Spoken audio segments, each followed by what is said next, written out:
নতুন জামাই আপ্যায়নের জন্য আমার মামির হাতের এই নাস্তাটি ছিল একদমই পারফেক্ট। কাঁচা আলু আর ডিম দিয়ে খুবই সহজে মাত্র 10 মিনিটের মধ্যে তৈরি করে নিতে পারবে। নাস্তাটি তৈরি করার জন্য প্রথমে ডিম সেদ্ধ করে নিতে হবে।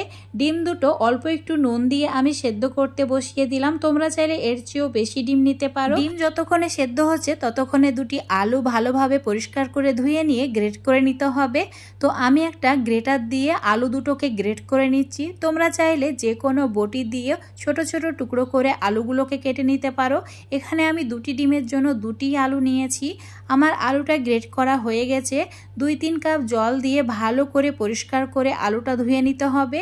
এবারে আলুর টুকরোগুলো একটা ছাকনার মধ্যে নিয়ে এইভাবে চিপে চিপে এক্সট্রা জলটাও বের করে দিতে হবে। আর অবশ্যই মনে রাখতে হবে আলুর মধ্যে যাতে কোনো রকম জল না থাকে, তাই এইভাবে কিছু সময়ের জন্য রেখে দিতেও পারো। ততক্ষণে পেঁয়াজ, কাঁচা লঙ্কা, ধনেপাতা মানে যে সামগ্রীগুলো লাগবে সেগুলো সব রেডি করে নিতে হবে। তো একটা মিডিয়াম সাইজের পেঁয়াজকে স্লাইস করে কেটে নিয়ে অ্যাড করে দিয়েছি। 3-4টি মতো কাঁচা লঙ্কা অ্যাড করেছি। যে যেমন ঝাল খেতে পছন্দ করো সেই হিসাবে লঙ্কা অ্যাড করবে। আর অ্যাড করেছি ধনেপাতা কুচি, 1 বাটি আতপ চালের গুঁড়ো, আর অ্যাড করে দিয়েছি হাফ বাটির থেকে একটু কম মসুর ডাল গুঁড়ো, আর স্বাদ মতো নুন, সামান্য পরিমাণে হলুদ, লঙ্কা গুঁড়ো, আর দিয়েছি জিরে গুঁড়ো, ধনে গুঁড়ো, অল্প একটু গরম মশলা, আর অ্যাড করে দিতে হবে সামান্য পরিমাণে গোলমরিচ গুঁড়ো। সমস্ত কিছু অ্যাড করে দেওয়ার পর হাত দিয়ে এইভাবে মসলে মসলে মেখে নিতে হবে। খুব ভালো করে একটু সময় নিয়ে মেখে নিতে হবে যাতে এটা একটু নরম হয়ে যায়। তো দেখতেই পাচ্ছ এটা অনেক বেশি নরম হয়ে গেছে। এবার আমি হাফ চামচ মতো আদা রসুন বাটা আর অল্প 3-4 চামচ মতো বেসন অ্যাড করেছি। সেটাও খুব ভালো করে মাখিয়ে নিতে হবে। অবশ্যই বেসনটা অ্যাড করতে হবে, এটা বাইন্ডিংয়ের কাজ করবে। এভাবে মেখে নিয়েছি। আর দেখো এদিকে ডিমটাও সেদ্ধ হয়ে গেছে। খোসাটা পরিষ্কার করে ঠিক এইভাবে গোল গোল করে আমি কেটে নিয়েছি। আমি একটা ডিমকে 4 টুকরো করে নিয়েছি। তোমরা চাইলে 5-6 টুকরোও করতে পারো।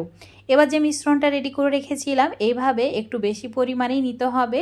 অন্য হাতে রেখে এইভাবে চ্যাপটা করে নিতে হবে। তারপর একটা ডিমের টুকরো মাঝে রেখে দেওয়ার পর ভালো করে ডিমের টুকরোটাকে মিশ্রণ দিয়ে এইভাবে মুড়িয়ে দিতে হবে, মানে একদম চপের মতো তৈরি করে নিতে হবে।